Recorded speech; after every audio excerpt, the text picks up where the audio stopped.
Nigel, are you made to rue missed chances today? Yeah, right from the first few minutes. We had, I think, 3 or 4 in the first 15 minutes, and the game could have been over from that point. But when you miss them, it gives the home team then the opportunity to have that one shot in the first half that they had, that we aided, certainly with George Maris playing it into his path. And then you're going 1-0 down, and we're scratching our heads just to wonder why and how.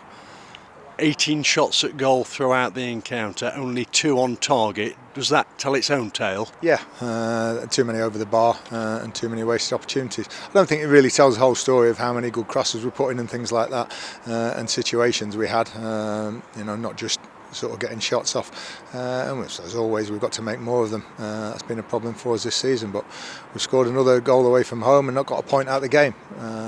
So the first one's a little bit unfortunate that George Maris has put in his path, and the second one's we've not got out of half from our corner from the kick-off, and it should be playing in their corner flag, not ours. Was it just wasteful finishing? Why you leave here with nothing? Yeah, I think just a lack of composure really. We played well enough to get something out of the game today. We attacked from the first minute until the last. Can't ask any more in terms of effort.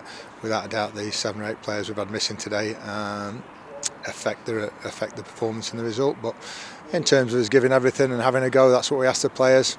Can't ask any more of them today. I mean, you were so dominant in that first half, weren't you? Yeah, I thought the team and the formation were very well, but when you are like that, you need somebody to get you a goal.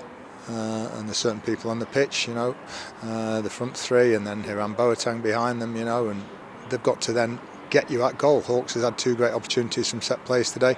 Normally he's been tucking them away. It's just one of those days where whoever the chances were presented to couldn't take them. What did you make of the 2 goals in a bit more depth?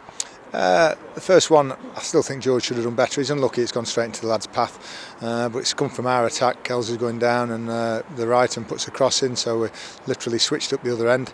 I think Macca slips first of all, and then we cut the crossfield pass out, unfortunately from George Maris off his left foot, just goes straight in the lad's path. So another day you get away with that. Did the team talk at half-time go out the window when they scored around about 90 seconds after the restart? Yeah, because it was based upon let's just sort of, stay in the game, don't concede again, because it's very difficult. We know we can come back from 1. We did it at Hartlepool the other night, and we've done it numerous times. Don't concede the second goal. Unfortunately, after 90 seconds we did, and I thought for the next 15-20 minutes, thought Walsall were very good indeed. Massively buoyed by the goal, and we hung on in there, and then we got back on top. So I think if you look at the whole course of the game, I thought for 60-70% of it, I thought we were on top. You tried to change things around about the hour mark, didn't you? Yeah. Once again, when you're 2-0 down, you've got to change something. And we just changed a bit of personnel. Quinny's just played a lot over Christmas, so he needed a bit of a breather. And just changed things around. Then we ended up with Hawks up top. Anything just to try and just get a goal. We just needed a goal, and we got one, and we're very, very close to getting a second one. What we're doing at the end is nothing wrong with it, putting the ball in the box, good areas and everything. We've just got to do it with a lot more thought. That's all. We've got young Jason Law wasted a cross, and JJ's put one over the back, and then slightly out of position for a few crosses. Just do it with a bit more thought. I know it's a different game to Hartlepool the other day, but at half-time at Hartlepool you put Hawkins up the top at half-time. Were you tempted to do that this afternoon? Yeah, but we've got no Hewitt.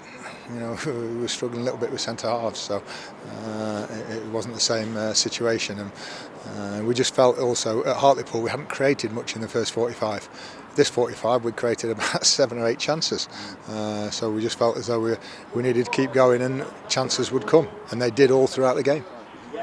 Not a good sight in that first half to see Anthony Hartigan clearly struggling with his shoulder. What's the latest? Yeah, I think it's popped out again. Very innocuous. Just sort of lad. I don't think he even knew he'd done it. And the referee did very well to stop the game immediately and got him treatment. But he's distraught in there, quite distressed for everything. I think he's in a lot of pain, and also the realisation that it's gone for the second time. And we'll have to see what the specialists think the best way forward is for him. Any early signs of how long he might be sidelined? No idea at this moment. He got back quite quickly last time and he plays with a protective sling. You see he doesn't take throw-ins and stuff like that. But no, we'll just wait and see what the specialist says.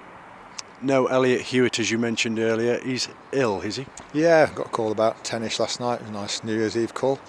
I thought it was the physio saying Happy New Year, but he said Elliot Hewitt's ill, which on the back of Harbottle, Wallace, Akins, Clark and George Maris probably wasn't good enough to start after the tackle the other night at Hartlepool.